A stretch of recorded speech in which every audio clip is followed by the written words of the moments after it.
In this video, I want to show you how you can deploy your Despia iOS application to the Apple App Store. It's super simple, so let's take a look at that together and let's get your application into the App Store. So first of all, we need to make sure that we have everything set up in Despia for our application. Right now, as you can see on Dynamic App Source, I have my web app start URL. That's just the URL of your web application. One thing to note, it needs to have https://. And also, one thing that you always want to double check is if the link that you entered is actually correct. Sometimes, there is a typo or something like this and it doesn't open, and then your application won't be built successfully. So I always suggest copy the link, create a new tab in the browser, paste it inside of here, open it, and if you see your application, that means you're good. And now we can continue with the next step. So now we have this all nicely set up, but what we need to publish successfully to the store is an iOS icon in the correct dimensions that Apple requires us to upload. So how do we design that? The easiest way to design your app icon will be Canva. So inside of Canva, I just have my logo uploaded here. I have enough safe area to the side so nothing gets cut off. And this is 1024 by 1024 pixels. So it's 1024 by 1024. This is very important. If it is any other size, Apple will not allow your app icon and your build will fail. So you need to make sure that this is set up correctly. So now that we have this in here, I can just go and share in Canva. I can download the app icon. I'm going to take the current page and I need to export this, very important, as a PNG. Now, sometimes people have transparent background on. This is going to cause issues. In Apple, you cannot upload icons with transparent background. So you do need to make sure that this setting is turned off. No transparent background. This is very critical. And now we can just download the icon. Now it's going to download the icon, and then we can upload the icon here. Perfect. So now we'll go back into Despia, and now on the iOS icon here, we're going to click on Upload Icon, and we're going to upload our icon. So I'm going to take the icon that I just downloaded, and I'm going to drag it here into the file uploader.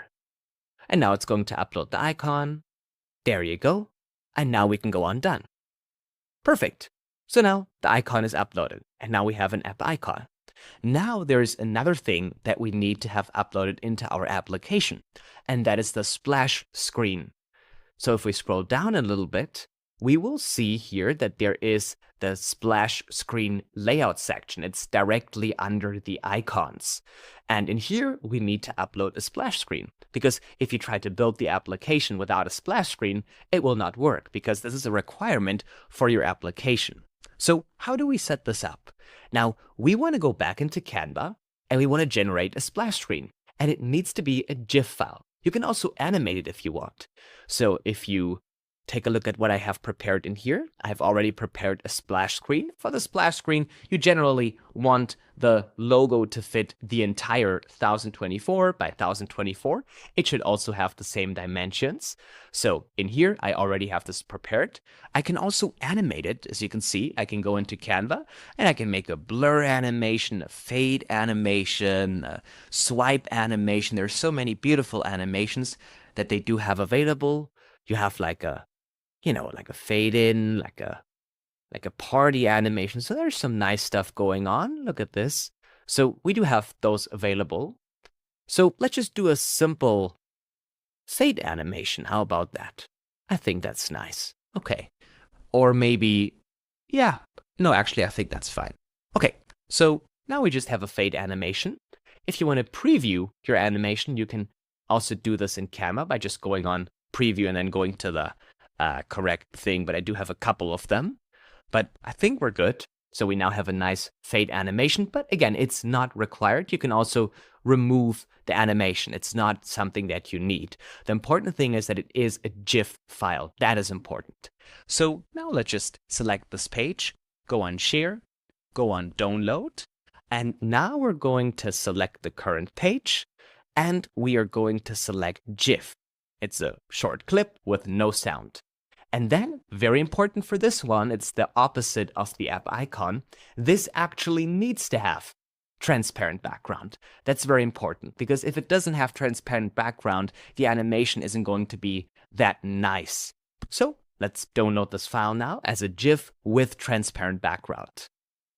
Now we're going to download it, and then we're good to go. Now, the GIFs will always take a little bit in Canva to generate successfully, so we'll just then sit for a little bit. In the meantime, we can already set up the status bar. So now inside of Despia, we are still waiting for the splash screen to be downloaded, and then we're going to upload the icon in here. But let's just skip, actually, let's not skip the step because it's already done. So if you can see in Canva here, it already downloaded the file here to my computer. So we can go back into Despia. We can click here on Upload Icon. It's right here in this panel.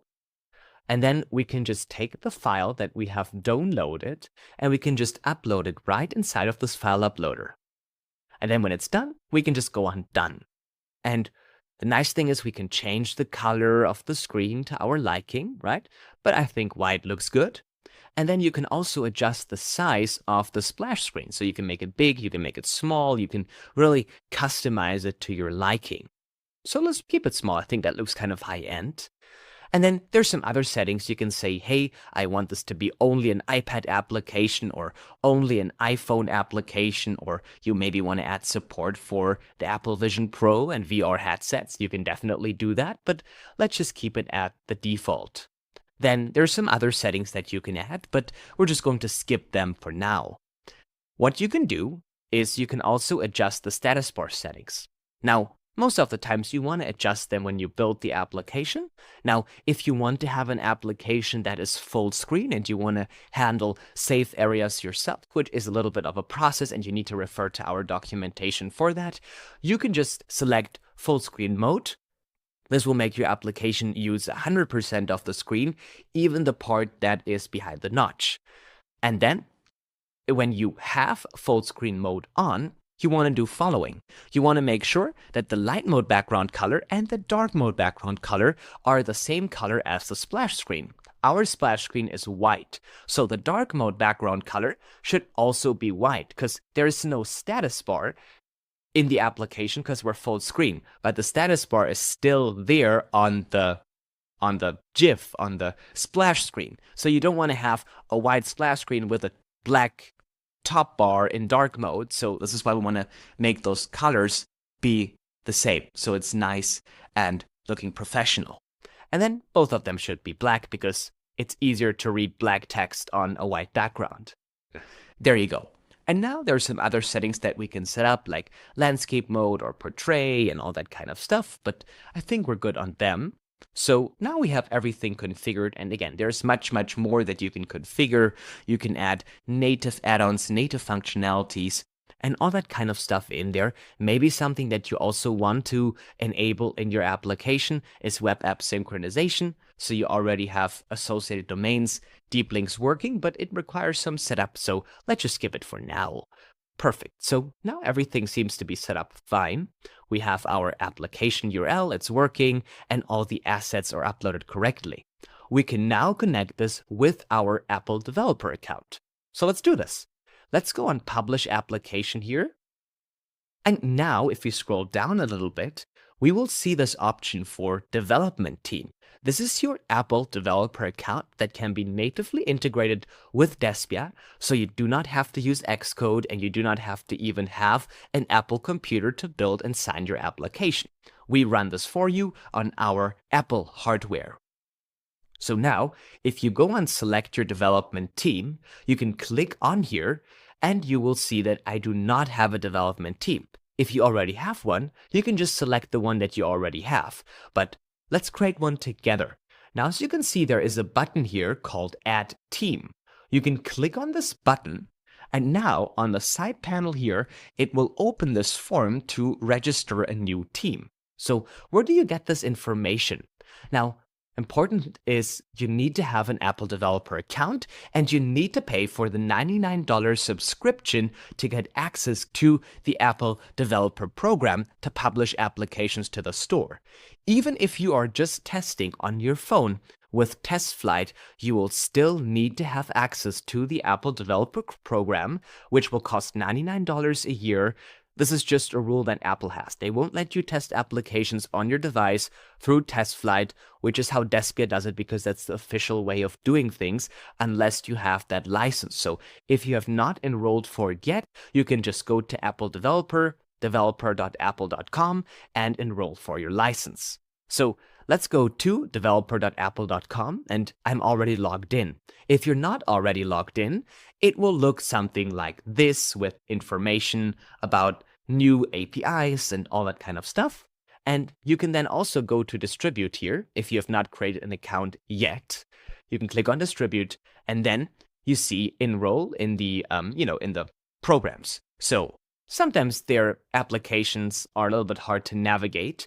So you need to kind of like look around for enrolling. Now, the easiest way is Apple Developer Enterprise Program, Apple Developer Program. You will find this under Programs, and then you can go to Membership Details.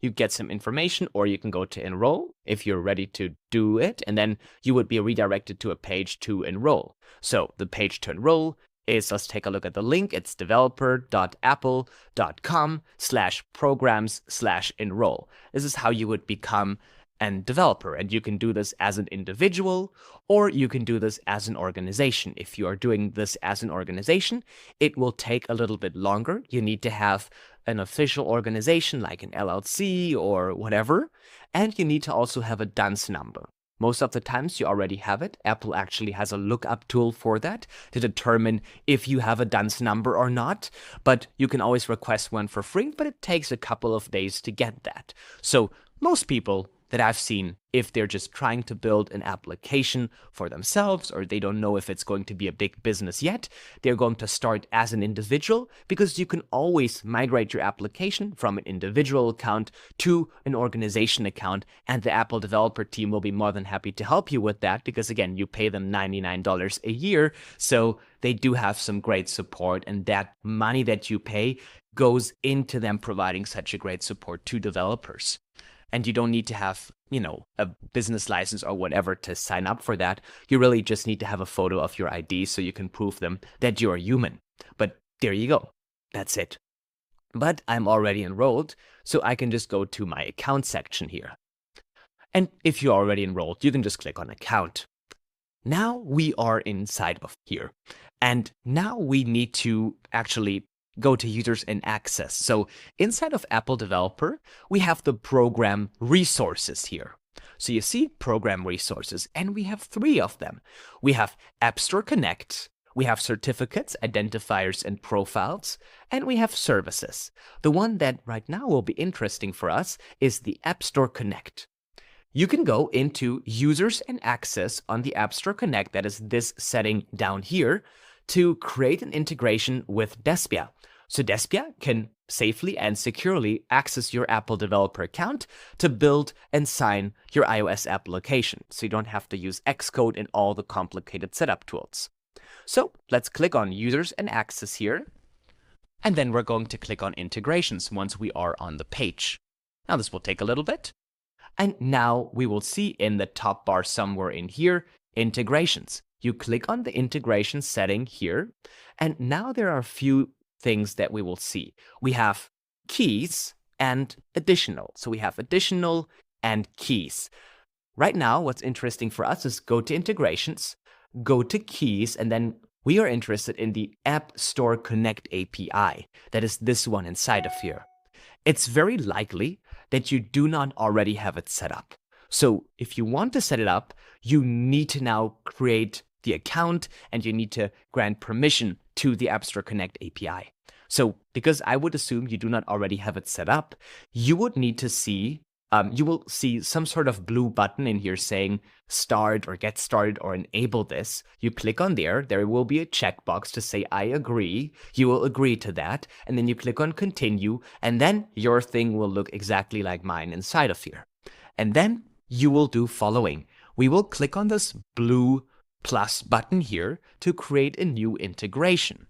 Let's call this Despia integration. The nice thing is you need to create this only once for all your applications. So you don't need to create one application per Despia application that you create one for the entire Despia account. So that's pretty nice. Now, under access, this is very important. You can only select App Manager. If you select Admin, it's going to fail.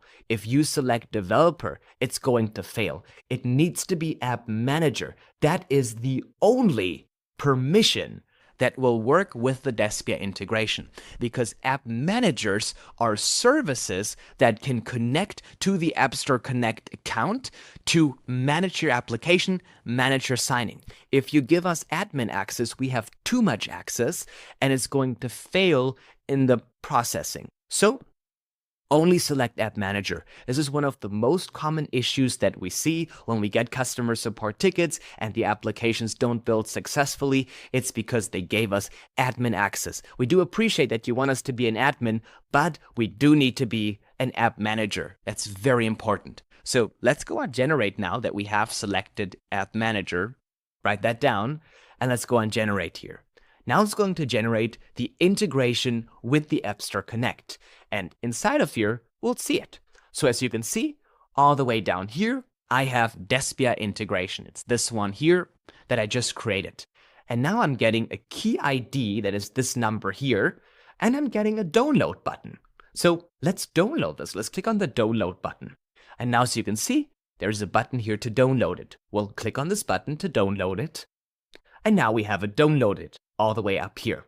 So now we go back into Despia, and in here we see Connect P8 API file. I'm going to click on Upload API Key, and now I'm going to upload my API key inside of here. I'm going to take this one and drag it inside of this file uploader. There you go.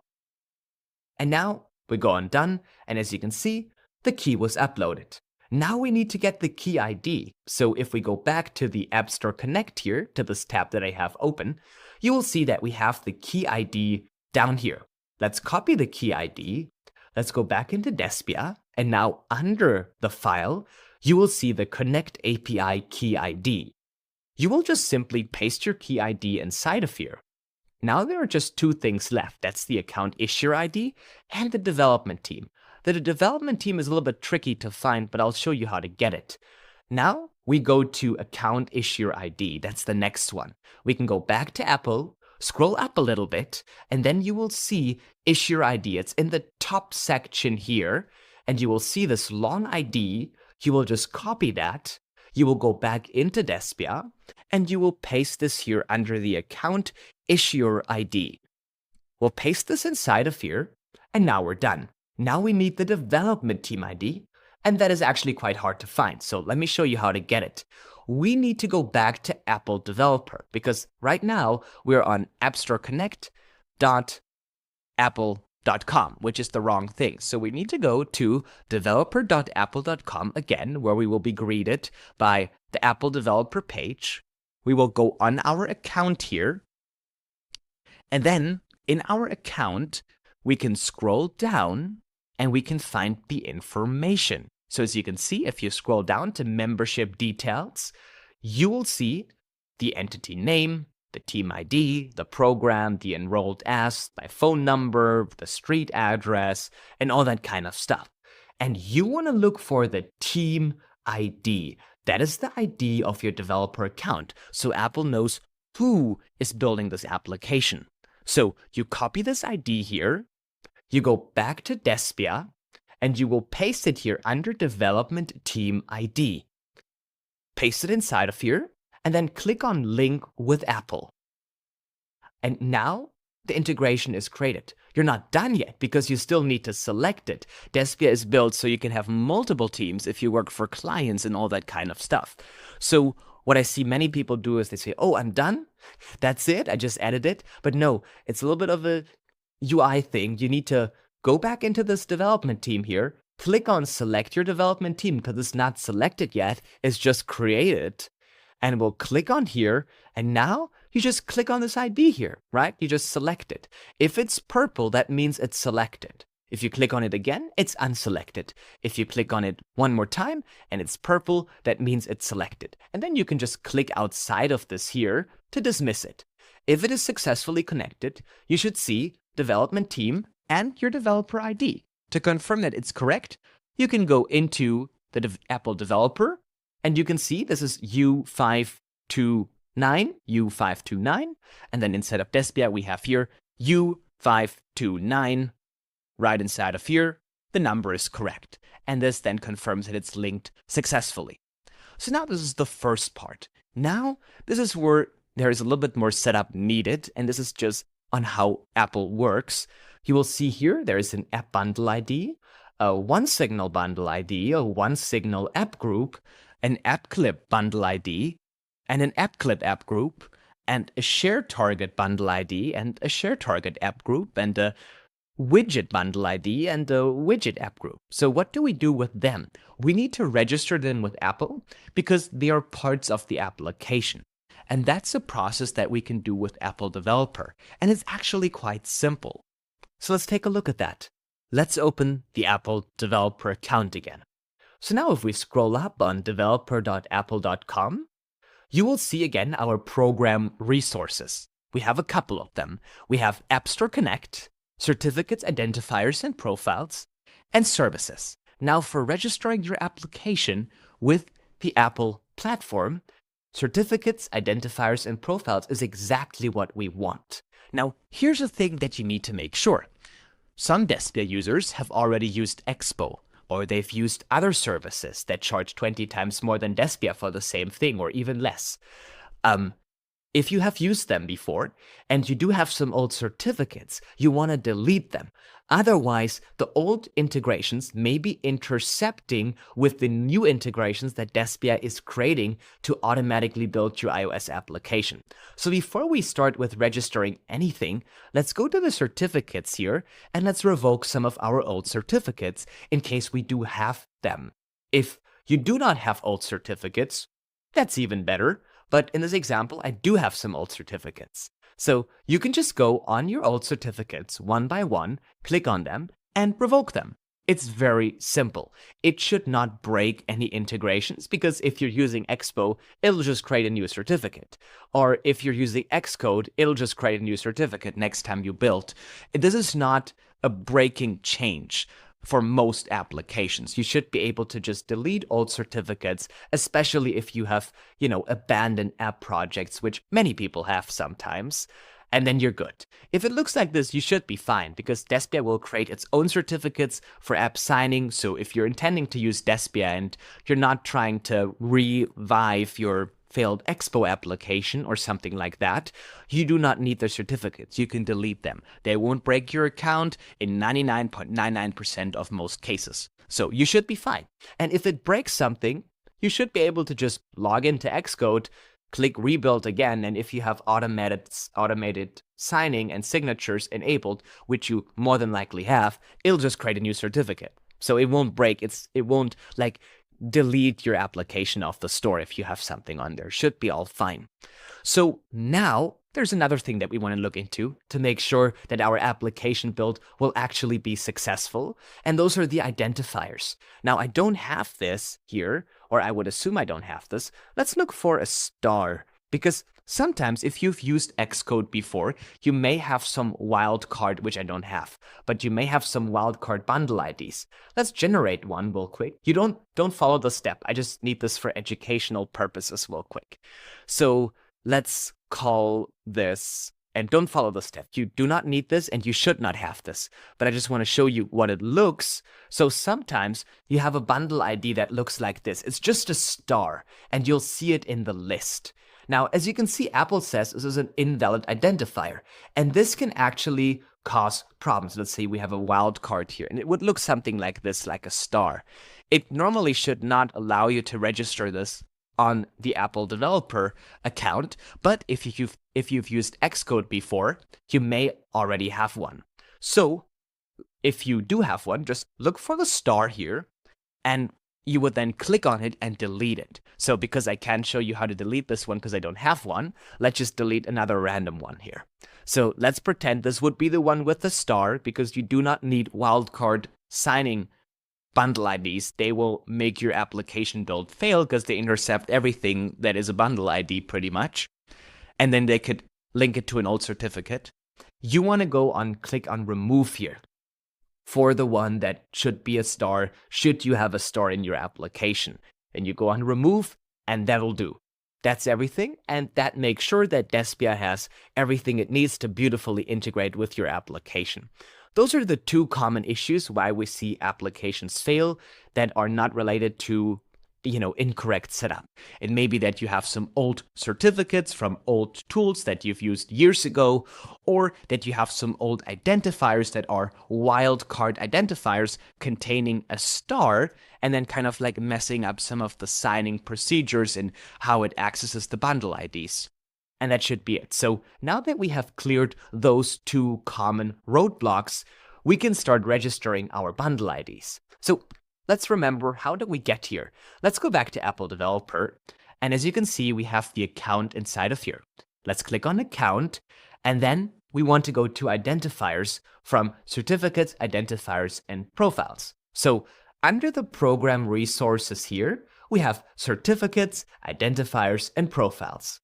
And now we have this option for identifiers here. We'll click on an identifier, and now we can register our identifiers. Now, I do have quite a lot of them, so I want to mention that naming is very important, because if you don't name them correctly, you're going to be in a lot of mess. So I want to show you some of also the naming best practices that I personally use to make sure that everything is nice and organized. So let's get started with this. So first of all, inside of Despia gives us everything that we need to register it. It's a little bit of a process, and it takes 10 to 15 minutes to get successfully set up. But once you've done it, you never have to do it again. This is a one-time setup thing. You don't have to do this every time you build the application. You do it once, it's linked, and you never have to worry about it again. So with that being said, let's get started with the process. So the one that we will start with is the app bundle ID. And just to make sure that we're on the same page, how I got here, it's very simple. As you can see, we have a couple of options here. We have device testing, publish app, export code. The purple one up here, publish app, we'll just click on that. And now if we go to Apple iOS, we get all those information here. So let's set them up. Now, as you can see, we have the app bundle ID, and we have the bundle ID in here, and we can copy this. Right now, in this example here, it's com.despia.powerpush.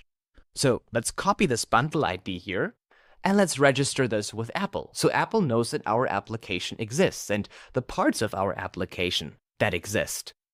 Let's go back to certificates, identifiers, and profiles.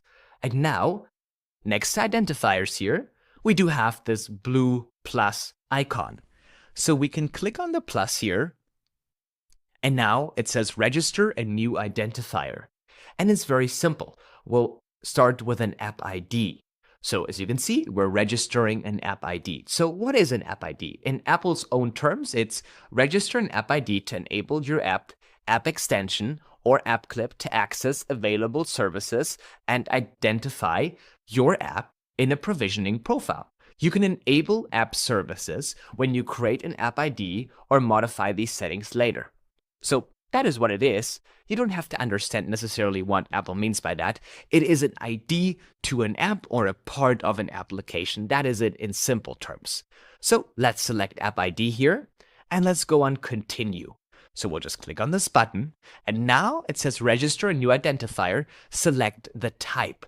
For this app ID here, for this app bundle ID, that is the first one that you see in Despia here, this will be an app type because it's an application. Let's go on continue. And now it will ask us for some information. So we'll just wait till it appears. Okay, so now it asks us for a description and a bundle ID. There you go. Now, I can just paste the one that I copied inside of here. This is com.despia.powerpush, or it would be in your example the one that you see in the Despia dashboard right inside of here. And now we can just set a description for this. So in my example, my application name is PowerPush, but in your example, it just would be your app name. And please don't write your app name in there. It would be literally your application name. Again, my name is PowerPush, so let's call this PowerPush. There you go. Perfect. Now we need some capabilities, and they are mandatory. And you only get them in this video because the Despia editor actually doesn't show you which capabilities this bundle ID needs, which is something that we're working on. We're making it easier for you to understand what you need to register. But now if we go to certificates, identifiers, and profiles, we can just go to capabilities, and here are the ones that we need to register. We just go to app attest. That is the first one that we need to register. Then we'll go to app groups. We'll select app groups. This will allow us to link to all the other modules of your application. Then we're going to select associated domains. What that does, it allows us to link our web application with our mobile application. So if a user goes on a link in your web application, but they have installed your mobile application, it will open that link in the mobile application, logged in. Then the next one that we will do is iCloud CloudKit. So there you go. We have here iCloud, and we'll select include CloudKit support requires Xcode 6. We'll select that one. And then a little bit more down, we'll have the final one that we need, push notifications, and we need to select broadcast capability for push notifications. So we can send notifications. Those are the required ones. So let's go over them one more time. So the ones that we need are app attest, app groups, associated domains, and then iCloud, CloudKit, and then the last one that is required, push notifications. There you go.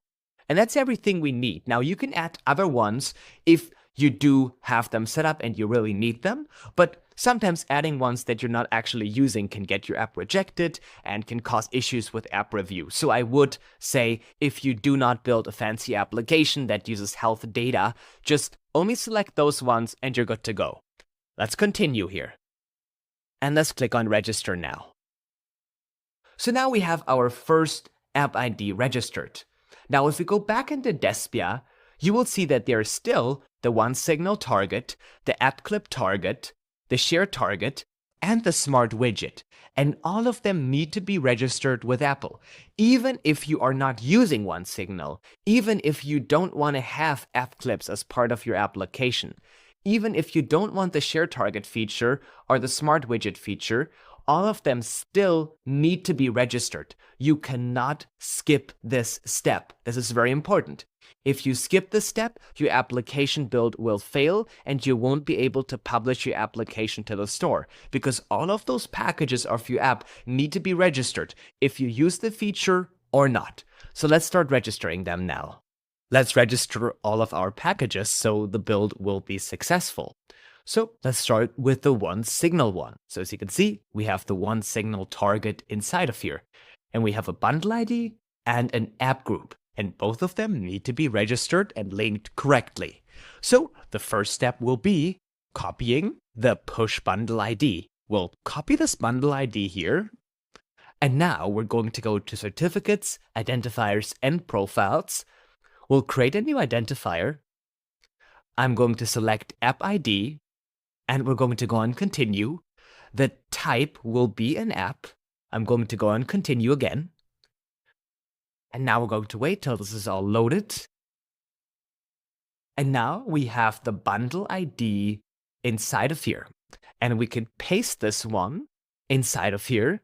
And then the description will be our app name. So power push, and then I'll do what it is for. It's for OneSignal. So we do power push OneSignal. There you go. Now, naming it like this really helps organize your application and make sure that, everything is so much more easier. Now, the capabilities that you need for this one, for the Power Push OneSignal, are following, and they need to be one-to-one. If you leave them out, your application won't be building successfully, and it will create errors and build failures. So it's very critical that you follow this step by step. We need to enable app groups, this one here, app groups, so it can link with the other modules. We need to have associated domains, so we can click on a push notification and it opens the page in the app, very important, associated domains. And last but not least, we need to add all the way down here, all the way down there, push notifications, because obviously OneSignal is what we will use to send push notifications. So we'll just enable this push notifications broadcast capability as we did before. Perfect. So let's go over them one more time. We are adding app groups, associated domains, and push notifications broadcast capability. Let's continue and let's register. Now we got it all nicely registered here. So now we need to do the app group actually, because we just created the bundle ID for OneSignal. Now we need to copy the app group for OneSignal and link it. If you do not do the step, your application will fail and it will not work. It's a very critical step, as all of the steps that we went through in this video and we are going through. So let's copy the app group now. Let's go back to certificates, identifiers, and profiles. Let's create a new identifier here in this blue button. And now we'll scroll down, because now we need to select app groups. So in Apple's terms, what are app groups? They say register your app group. Registering your app group allows access to group containers that are shared among multiple related apps and allows certain additional inter-process communications between the apps. Because essentially when you register those 4 ones, they're technically separate apps and they need the app groups to communicate with each other. So it's one application. So let's make sure that we select app groups here, this setting, and now we can go on continue. Now we'll paste our app group identifier in here that we copied from Despia, from here. And now we'll go back to certificates, identifiers, and profiles. And I'm going to name this Power Push OneSignal. Just like this. And then we're going to go on continue and on register. So we have our first app group nicely registered. There you go. Now, how do we, relate them now? Because now we have a OneSignal app ID and a OneSignal app group, and they need to be related to each other because that's what app groups do. So how do we do this? You see on the top right side here, we have the search bar. And we have a drop down here where we can select from multiple options. Click on the drop down and go to App IDs, this setting here. It's the first one. Now inside of here, we are back into our identifiers, into our App IDs. And now we can go on search and we can look for Power Push. Just like this. And now you see we have Power Push OneSignal, the bundle ID for OneSignal that we have just registered. For reference, it's in this package, this one over here. And now what I can do when I open this, I can go into the app groups and link it with the app group, this one down here in the same package. So as you can see, if we scroll down here to app groups, we have this button configure. I can click on here and now I can do Command F to search and I can look for Power Push. And now as you can see, we have this app group that we just registered. It's Power Push OneSignal. And now I'm going to select this. So the OneSignal app ID is relating to the OneSignal app group. Let's go and continue. And now this is all related. So now we should see enabled app groups 1. This looks correct. Let's save this and let's confirm. There you go. And now, just to summarize, in this bundle ID, we went into its app group setting and we have related it now to this app group that we have registered before. So now this first package is configured successfully. Now we'll go to the next package. That is the app clip target. And again, if you are using app clips or if you are not using app clips, you still need to register them. Same applies to all of those and the OneSignal as well. So let's start with the app clip. For the app clip, we actually don't need to copy this because they have a little bit of a different interface. You'll see what I mean in a second. But, let's just select it still so that you know where I'm working on and what part we are working with right now. So let's go back to certificates, identifiers, and profiles. And on identifiers here, we'll create a new one by clicking on the plus. And now we'll start with an app ID. We'll go on continue. And now under select type, we will select an app clip. Let's go on continue. And now we'll select the parent app ID. So where do we get that? You can just click in here to type something in here. We can go back to Despia. And if we scroll up a little bit, remember the app bundle ID? You can just copy the app bundle ID, go back to certificates, identifiers, and profiles, and paste this one inside of here. It should be the shortest one. And you'll click on here and you select it. Perfect. Now we need a product name. This is mandatory and it needs to be very specific. It needs to be the word clip with a capital C. Very important. Let's go on continue. And now we're done. Now we can give it a description. So let's name this Power Push Clip, because it's for the clip, the app clip. There you go. And now we need to have following capabilities that are mandatory. We need to add app groups so it can relate with other modules of the application. We need to allow associated domains so the app clip can be opened from different URLs. And we need to enable push notifications so you can send push notifications to the app clip. Again, all of those three capabilities, app groups, associated domains, and push notifications need to be registered for the app clip even if you do not intend to ever use an app clip in your application. They still need to be registered for the code signing process because it is a capability that exists in the Despia framework. You may not be using it, but it still needs to be registered correctly for the module. So the capabilities that you need, no matter what, are app groups, associated domains, and push notifications for the app clip. Let's go on continue and let's go on register. There you go. Now it's registering this, and now we have registered the bundle ID for the app clip. Now we can go back into Despia. We are here right now, and now we go to the next step for the app clip. That is registering, as you can see here, the app clip app group. We'll copy this so we can link it with the core bundle ID, or the bundle ID for the app clip to be precise. Let's copy the app group for the app clip. Let's go back to certificates, identifiers, and profiles. And now under identifiers, we'll click on plus to create a new identifier. We'll be scrolling down a little bit and we'll be selecting app groups, just like this. Now we'll go on continue, and now we'll paste the identifier inside of here that we copied from Despia.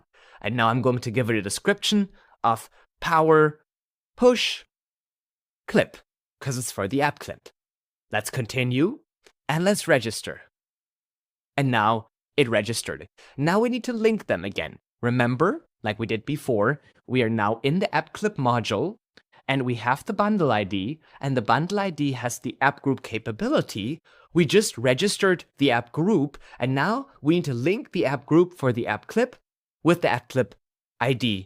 So we'll go back to certificates, identifiers, and profiles.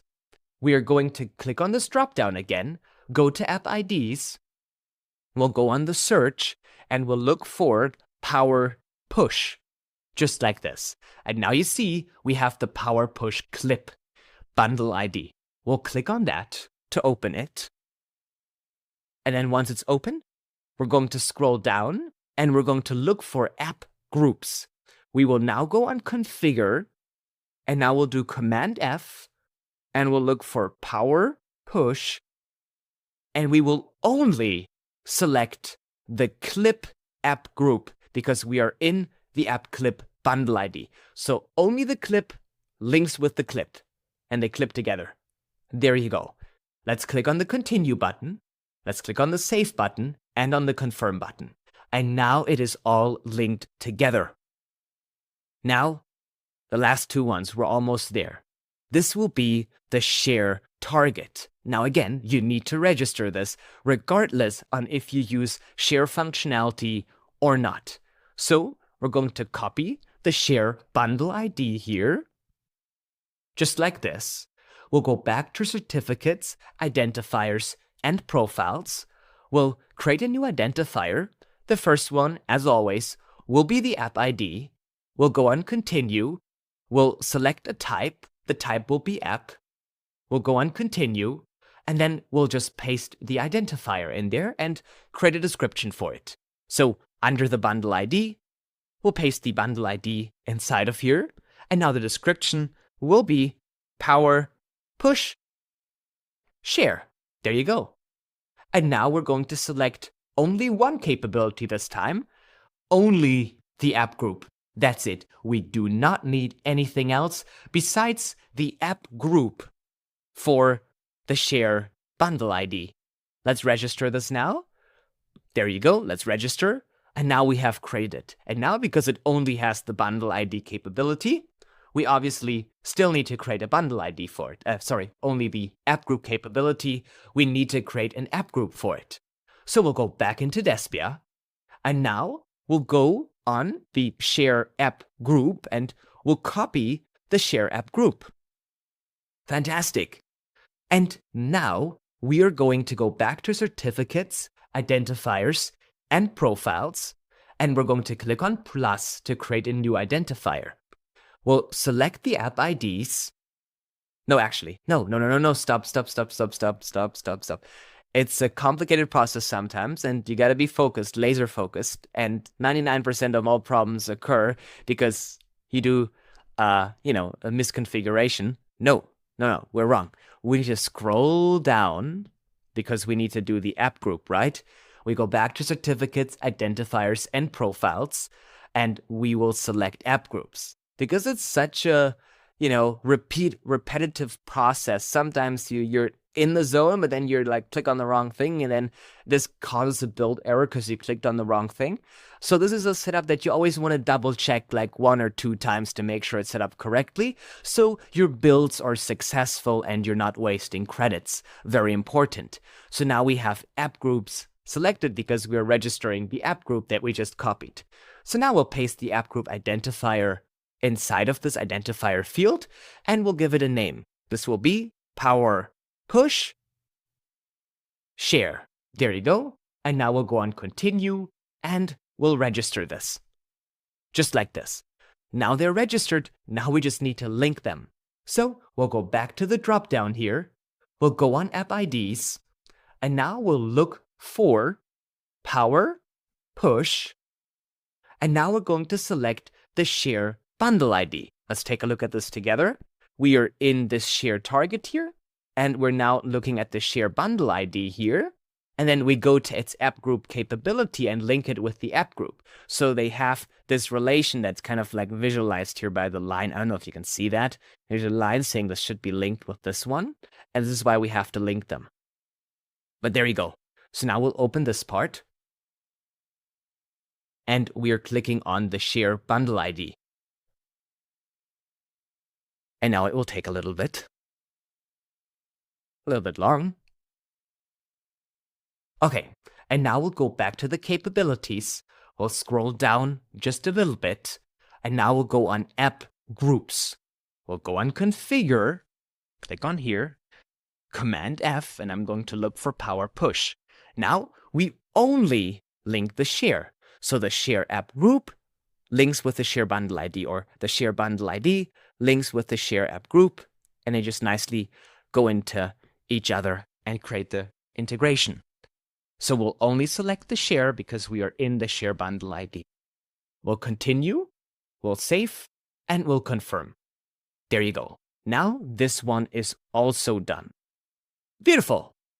Now we'll do the last one, and then we'll do a final last step that is very critical. If you skip that step, it will not work at all, and the build will fail. So you want to make sure to follow this carefully. We'll do the smart widget and the widget as you know, will have a bundle ID. So we'll copy this bundle ID now. We'll go back to certificates, identifiers, and profiles. We'll click on the plus to create a new app ID. We'll select the app ID. We'll go on continue. The type will be app. We'll go on continue again. We'll wait. Patience is key. And then on the bundle ID here, this one, we'll paste the bundle ID that we have copied from Despia. We'll give it a description. The description will be power push widget. There you go. Now you got this all nicely done. And now, again, the only capability that the widget bundle ID needs will be app groups, because it needs to relate to the app group module.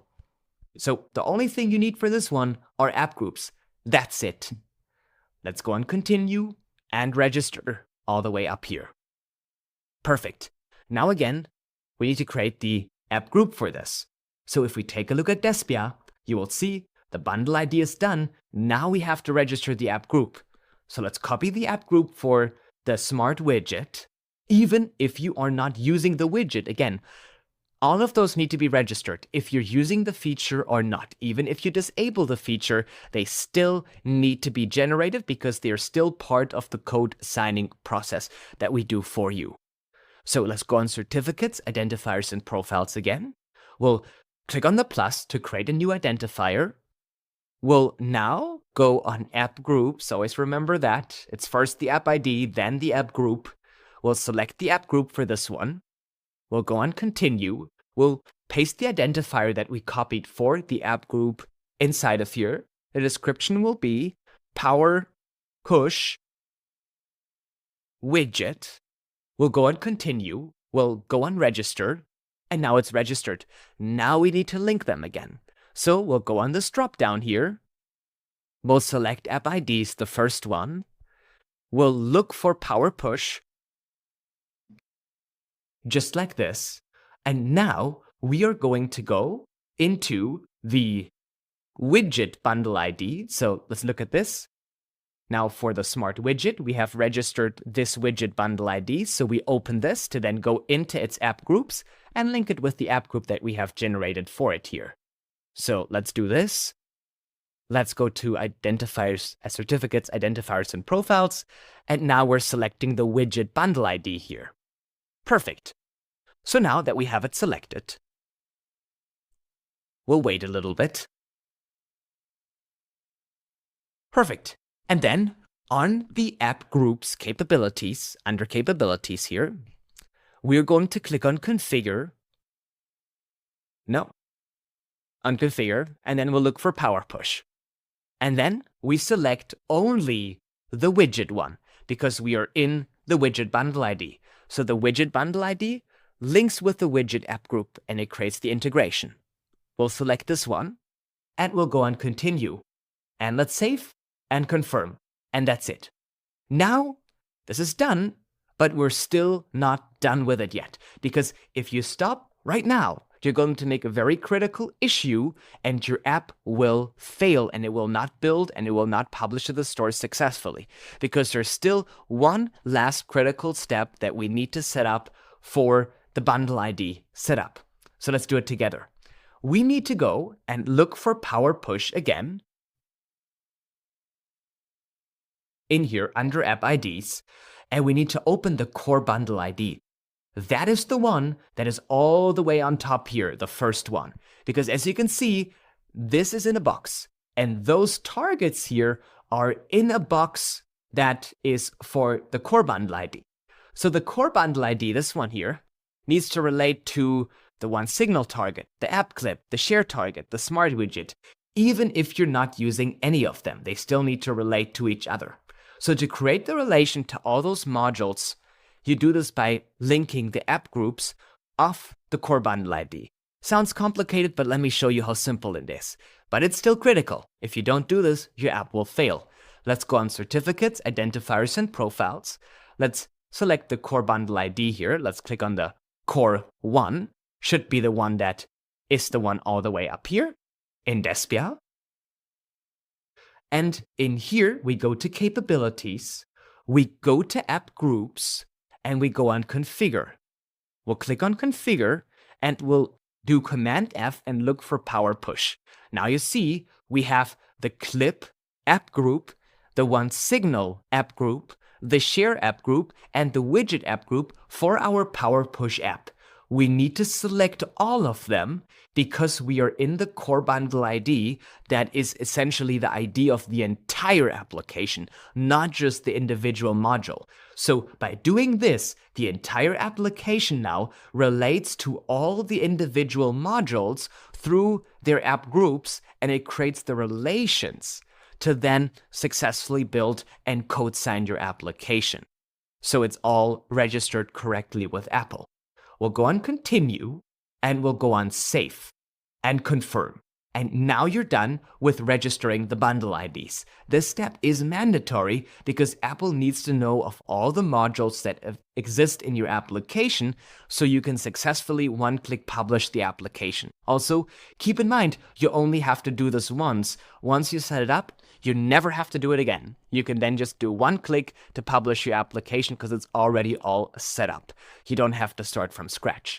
So now that everything is set up, we can publish it to the store.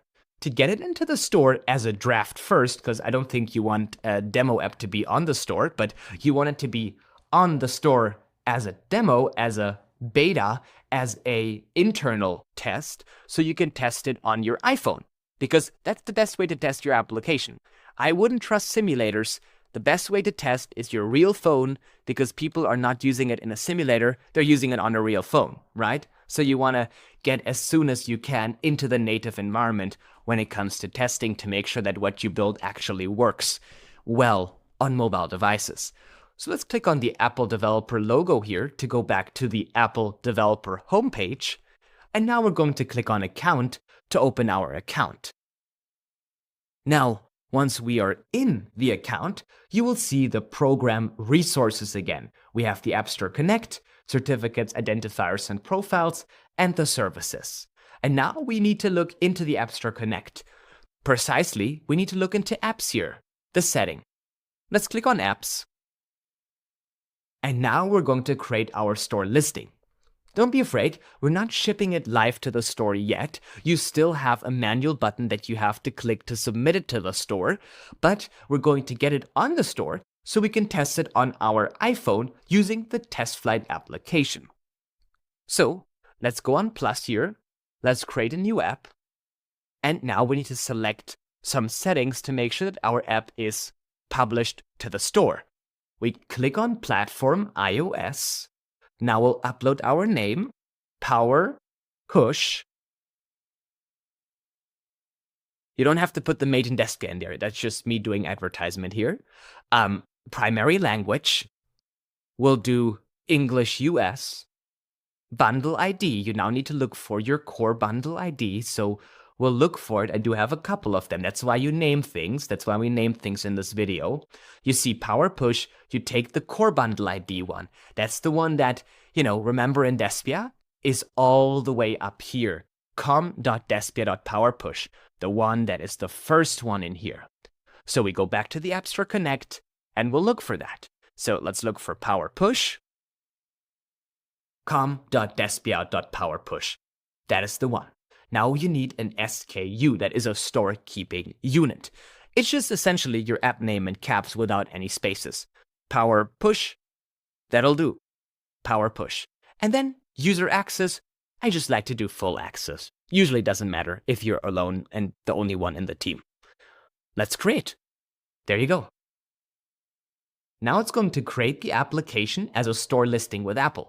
One thing to consider, maybe Apple says this name is already trademarked. The way you go around that is by adding minus and then just putting like a tagline in there. For example, SuperCal minus AI calorie tracking app. That is how you can get past the trademark check for your name. One thing to consider, you can't put trademark names in your name. So there may be a trademark flag because another app is using a generic name. But if you use a trademark name, you can get problems and you may get your application rejected from the store. Let me give you an example. Let's say you're going to name your app ChatGPT. And then because ChatGPT is already taken, you do ChatGPT, / best AI chat app, and then you get it passed there. That is not allowed. That's a trademark violation. But maybe someone already has the name coloring book. And again, coloring book is not something you could trademark because it's too generic, right? And you can look with the USPTO if there are trademarks for this, and you can have AI help you figure out if there is a trademark for the name. But let's say there is an untrademarked name, and that name already exists on the App Store, and it says trademark notice, there is another app already using this. This is something that you can still do. You can go in here and say kids coloring book / best AI coloring book. And then you can get past that because it's too generic. You can't trademark that name. There's not a trademark on that name, very likely. Or you may be in a different category. For example, Power Push may be trademarked, and I'm not an attorney, talk to an attorney about that. But Power Push may be trademarked as a fitness app, but it may not be trademarked as a developer tool. So if it's a developer tool, I would be in a different trademark category. And I could file for a trademark and then show that to Apple to get the name on the store. Or you do Power Push / best webhook management tool ever. And that's how you get it on the store. That's just kind of like something to know. But now that we have our application created on the store here, I can go to General, App Information, and I'll click on App Information because we now need the Apple ID. So let me show you where you need to put this into Despia. Let's go back to Despia. On this one-click deployment section, if we scroll down under Build Configuration here, you will see that it says AppStore App ID, and you need to fill it in here in this text input. We will go to the AppStore Connect again. We'll go to General, App Information, and then under General Information here, if you scroll down a little bit, you will see Bundle ID, obviously, SKU, and the Apple ID. That should be a number that starts with 67. So you copy the number here, you go back to Despia, and then under App Store App ID, you paste this ID inside of here. And now we are done. We have registered all the bundle IDs. We have registered our application with the App Store. The store listing is created. We have uploaded our iOS icon. We have set our splash screen. And we have set up some of the other settings that are important to us, such as the full screen mode and the status bar colors. Now we're good to go to publish the application as a draft to the store. That happens through TestFlight. So let's click here on Publish Project in Despia. And now it will take a little bit. Keep the page open while you're doing that. And it will now build the application. This can take sometimes up to an hour, so just be patient. As you can see, now it's publishing the app. It's building the application actually for you already on a Mac M2 powered by Apple Silicon. So it's running on a real physical Apple computer. So because Apple has a guideline that you need to build iOS applications on Mac hardware. You can't use Windows, you can't use Linux, you can't do anything else. You need to have physical Apple hardware, a Mac computer that you bought from the Apple Store or from Target or wherever. It needs to be a real one, right? It can't just be virtually. It needs to be a real one, physical one. So we actually have a bunch of them in a warehouse that we rent. So when you build the application, it actually builds it for you on a physical Apple computer that we run for you. That's why Despia costs the way, money. And it costs a little bit more than, for example, you running it yourself in Xcode, even though the amount of time that you're saving is easily offset by, the license fee. But it costs money because renting Apple computers in a warehouse and remotely building the application programmatically in an automation turns out to be quite expensive for us. So we do have to pass that cost that we pay for that on to you. That's why Despia is not a free tool. You get one free build worth $2.50, but you do have to pay for future builds. The good news about this is, though, the building on physical hardware is rather expensive because it, takes energy, rent, the computer itself, and renting them from somewhere is quite expensive. But you only have to do this once or twice a year.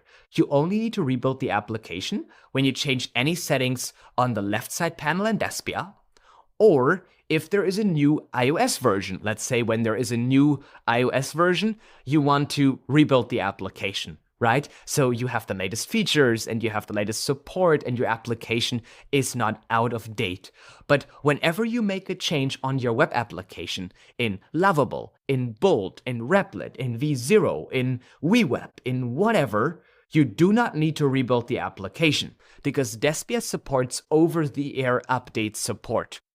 So whenever you change something on your web application codebase, it updates it immediately. So the next time you open the application, it shows the updated version. So you do not have to pay for Apple resources when you are rebuilding or updating something in your web code base because it automatically remotely already loads the latest version of your web application as a native application. So this is a feature that we added, so it's cheaper. So even though it's expensive to run Apple computers remotely in a warehouse, we're offsetting this by the support for over-the-air updates. So please don't, every time you make a change, for example, in Lovable, go into Despia and click on Publish App and rebuild. This is going to cost you a fortune, and it's not needed because it automatically updates it. So it works with any tool. You update something in your web application, and you're done. You close the application, open it again, and you'll see all the changes that you made. You do not need to rebuild. Please don't rebuild your application for every change you make in Lovable. You only need to rebuild, let's say you forgot to add your revenue cat ID, right? You go into the settings here in Despia, you paste in your revenue cat IDs, and then updating them needs to have a republish because you're changing the native code, right? And how that is put together. You can load that remotely. But that's pretty much it. Besides that, you're good to go. So there you go. That's how simple that is. So now I'll just let this wait till it successfully has built the application, and then we'll set this all up. But in the meantime, we can actually already create an internal team. So on the AppStore Connect here, we are in this page, and let me show you how you can find the page in case you ever lose it. If you go to the apps here in the AppStore Connect, and it's appstoreconnect.apple.com/apps, you will see your application in here. You can click on the name to open the details about the app, and now we will go to TestFlight. Inside of TestFlight, you can invite yourself and your colleagues to test your application. You can also do a public test, but that's not something that we need to do in this video. Let's just wait a little bit till it loads all the information correctly. It's a little bit slow today. Oh, it's a little bit really slow today. Quite a little bit of slowness happening today with Apple. Let's see. Okay, now we are in the TestFlight section, as you can see. So now what we need to do is we need to create an internal testing team if you haven't already. Let's click on the plus. Let's call this internal. And then you need to make sure that automatic distribution is enabled. That makes it way simpler. Create. There you go. And now you can invite your testers. So you just click on there and select all the people you want to test your application. So I just invited myself, as you can see right inside of here. And now we'll just wait a little bit till the build was successful, and then we will get an email, and everybody in the internal testing team will get an email on how to test the application and with instructions to test it. Now, if you haven't already, now is a good time to go into the App Store on your iPhone and look for TestFlight, written like this here. Download the official application from Apple for TestFlight, so you can download the application as a prototype on your phone and test on your real device with all real native features. to make sure that your iOS mobile application will be amazing. So now we'll just wait. It'll take a little bit. We'll go back into Despia. And actually, the build was successful. That was fast. So now I don't even need to make a cut. We can go to the AppStore Connect. We can refresh the page, and we should see that they're already starting some things to appear inside of here. So as you can see, now we have build uploads, and now our first build is already uploaded here. And the status is processing. This can sometimes take up to an hour until Apple has successfully processed your application. So you can just sit it, go to Starbucks, get a coffee, do something else in the meantime. You'll get an email from TestFlight when it's ready to test and it's done. And then you can just open that and test the application from your phone, which we'll do together. And then in the meantime, I just want to show you how you would then distribute this.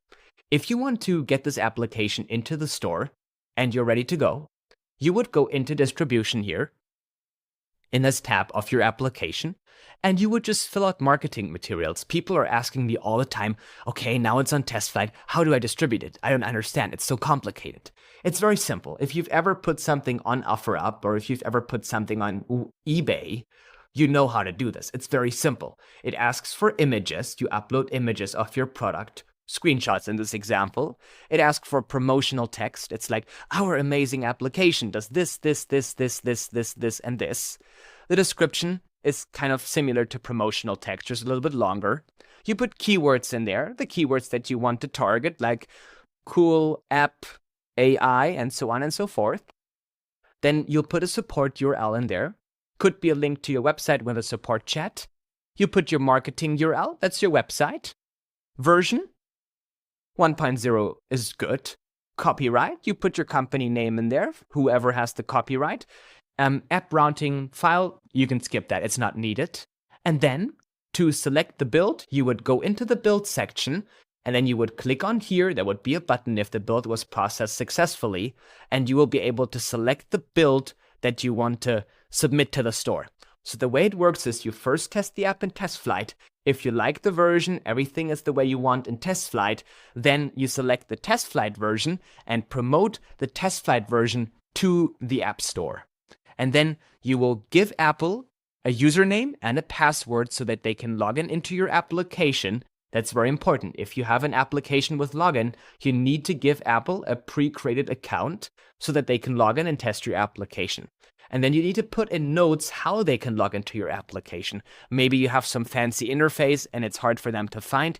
Make it easy by adding some notes. And then, in case they have questions, put in your phone number, your email, first and last name, so Apple can contact you if they're unable to log into your application, for example.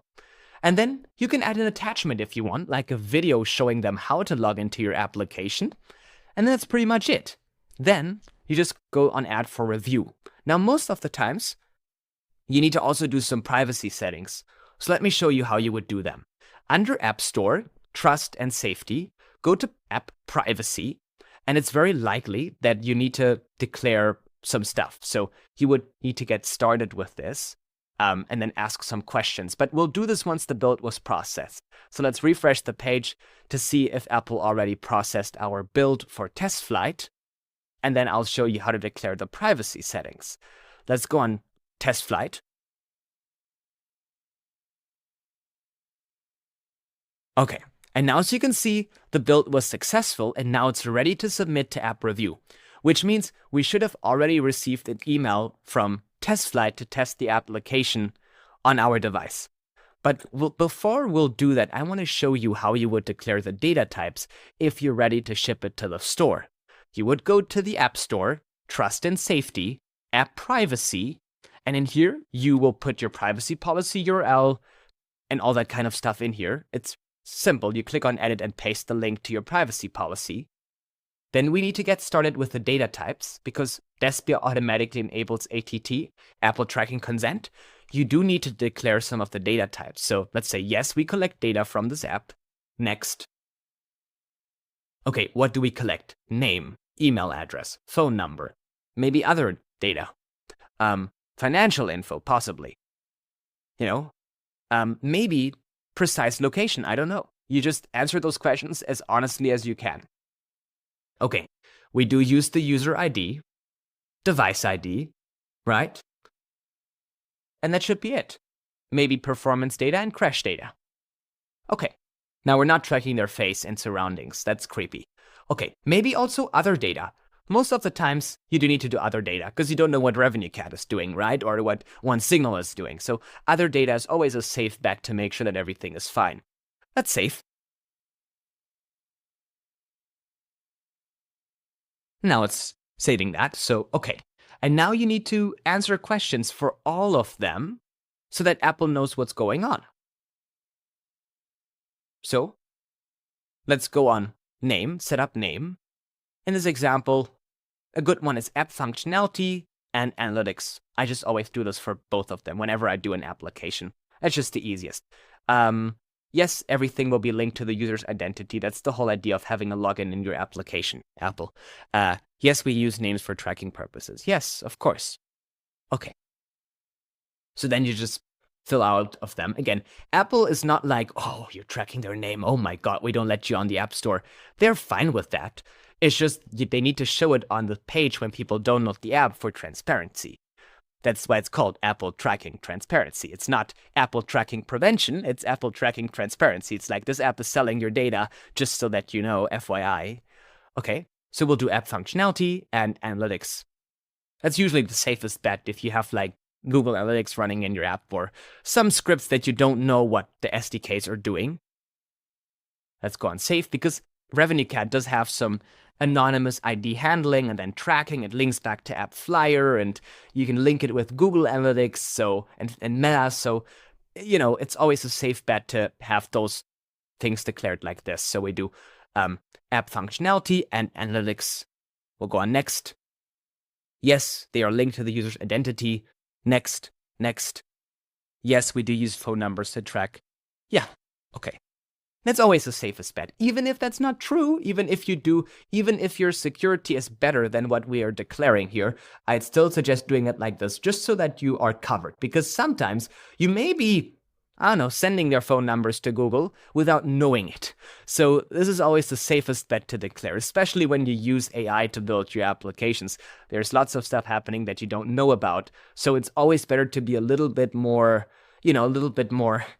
transparent in what could be happening than what's actually you think is happening, right? So financial info, analytics, app functionality, next. Yes. Because we don't know what Stripe is doing with it, right? Okay, we use payment information for tracking purposes. It could be linked to Stripe, right? We have the last 4 digits of their credit card number. We don't know what Stripe is doing with that. Set up precise location, analytics, app functionality, only if you do use location though. Yes, next, next, next. Yes, safe. Okay, and then you do this with all of the other ones. You pretty much get the idea of how to do this. And you just go through them. It's a little bit of a process. And then this is kind of like creating the security profile. And you get like a preview of how the page will look. Like it will say data linked to you, financial info, contact info, location, data used to track you, contact info. You know, it's kind of like for Apple's transparency. And that's pretty much it. And then you will go back to distribution here to prepare for submission. And now that the build was successful, you see this build section here. You will add your build, select the build that, works. And then you would click on Add for Review after filling out all your marketing materials. It's submitted to App Review, and then your application is in the process of getting approved and being on the App Store. There you go. That's how simple that is. But now we don't want to be on the App Store yet. We first want to test if our application is even working. So for that, we can use TestFlight. So let me pull up my phone here. Let me share my screen, and let's take a look at this together and see if this is actually working. And if we are getting the invite, but it already looks great. I already did get the invite from TestFlight. So let me share my screen. Let's take a look at this together. And we're going to test the application out together. So let me plug in my phone here. Let's start the broadcast, and then we'll set this all up together. And if you have any questions when it comes to app review and that process and how to declare the data types, please go to Despia.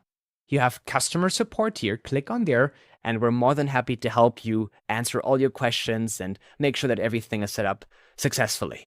And then you should be able to contact us. It looks like Cloudflare is still down and that there are no messages. I apologize that we use Cloudflare. They're always down. But everybody is down. I think all major companies are currently down that use Cloudflare, as well as Intercom, which is the chat widget. I apologize. But usually it should work. If you can reach us on there, just email us at hey@despia.com. But there you go. And now let's see if I get this linked here. Oh, maybe it's not working. I gotta set up Wi-Fi so the screen mirroring works. Let's see. Start broadcast. Now it should be coming through. Let's see. Yes, now it's coming through.